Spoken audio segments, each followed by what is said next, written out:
kasi New Zealand, pinakaunang mag-New Year sa buong mundo. Kami ang pinakauna, kaya ngayon, pupunta kami ngayon doon sa pinakasentro ng city dahil doon kami mag-countdown ng salubungin namin yung New Year. Panahon kasi medyo hindi maganda, kaya medyo maulan. So yung mga tao medyo disappoint ng kaunti dahil naka-trigger yung mga pagkain namin para doon sa park, para doon kami sa city.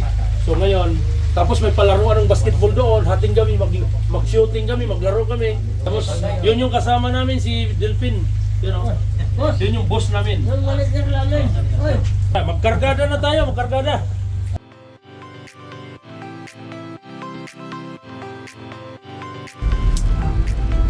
Sana maganda yung pagsalubong natin ngayong bagong taon. Medyo maulan kasi. Tingnan niyo yung tower doon.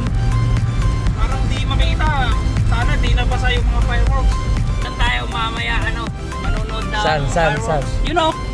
Yun. Ayan. Tayo manonood mamaya ng fireworks. Magka-countdown dyan eh. Oh, yan.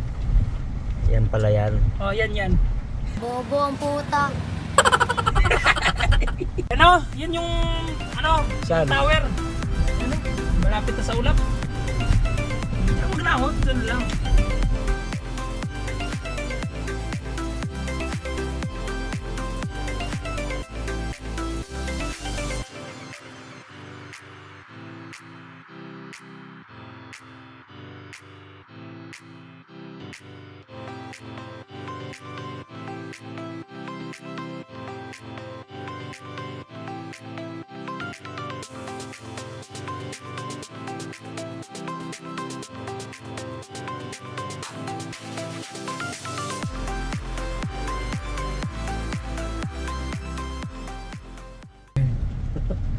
Nako nang bala sa inyo.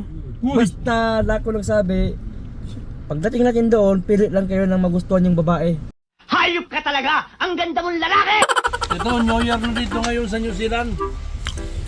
Wala kaming hinahanda dahil may nakita kami sa Facebook na kung magkatay daw ng manok, lilipad ang swerte. Kung magkatay ng baboy, tatakbo ang swerte. Yung apat na paa. Kaya hindi na lang siguro kami maghanda para hindi mawala ang swerte. Kaya ang napag-isipan. Ano na lang pala ang gagawin? Nagbanggod. Nagbanggod na lang ng kasaba. Ba't ka bumili ng ganyan? Ang binili ko nito kasi ang sabi doon sa Facebook, yung tumatakbo lang naman, yung may paa ito, wala ng paa ito. Paano ito makatakbo? Kaya swerte na ito. Kaya ito ang binili namin. Kaya gagawa rin ng paraan. Tulad namin, nakakain rin kami ng walang paa na baboy. Mahirap naman ihanda yung buhay, di ba? Paraan lang yon.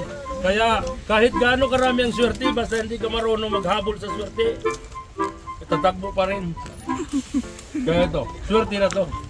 Maraming tusok yung lechon. Kaya ito maraming tusok para yung swerte hindi na makalayo. Saksakin mo na ng saksakin hanggat sasama na talaga sa iyong buong buhay. Kasi kung hindi mo ito pagsaksak kayo ng saksakin, tatakbo ito. Kaya imposible pa ito na swerte mabuhay. Inagahan na namin yung hapunan namin kasi medyo maulan eh. Yung tower di makita.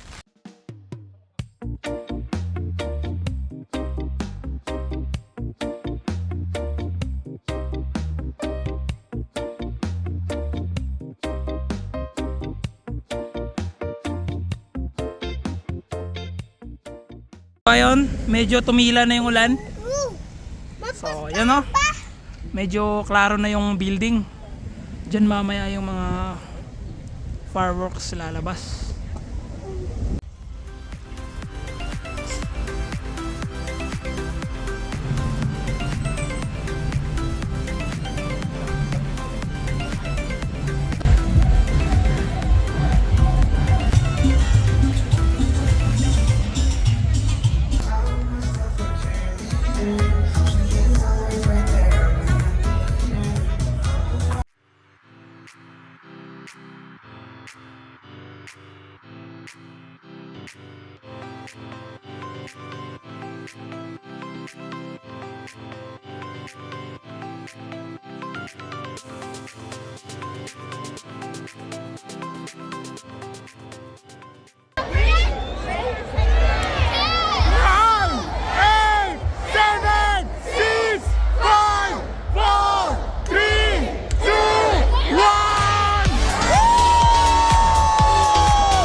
yun.